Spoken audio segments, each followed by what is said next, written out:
So your books, An Excellent Leader and A More Excellent Leader.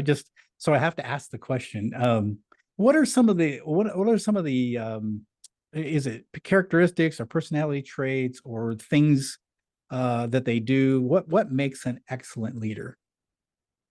Well, this is exactly it. This whole idea of that you need to be born a leader, in other words, have certain personality traits and things like that.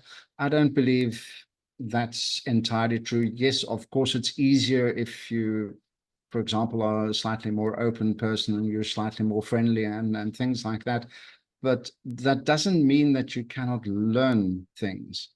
And my point of departure in all of these books as well is start observing what you can already do. Start observing what works and what doesn't work. And it's a very simple but not easy thing to do. Is that what works? Do more of it. And that Yes. what doesn't work, do less of it. So to me, that's already a very basic thing. I believe everybody already has a certain amount of empathy in them. So they can do this already. It's just they're not aware of it. So my whole idea behind this observational listening is how do we make people more aware of the capacities they have and just put these capacities in, just more consciously, more goal-oriented, more consistently.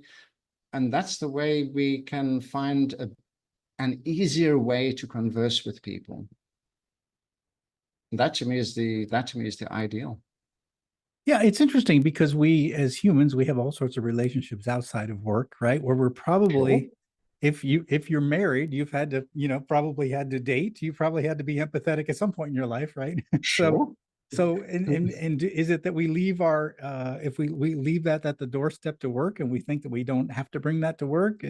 But I mean, I think people have the capacity for it Exactly. outside of work. You're saying we need to bring that into work. Exactly.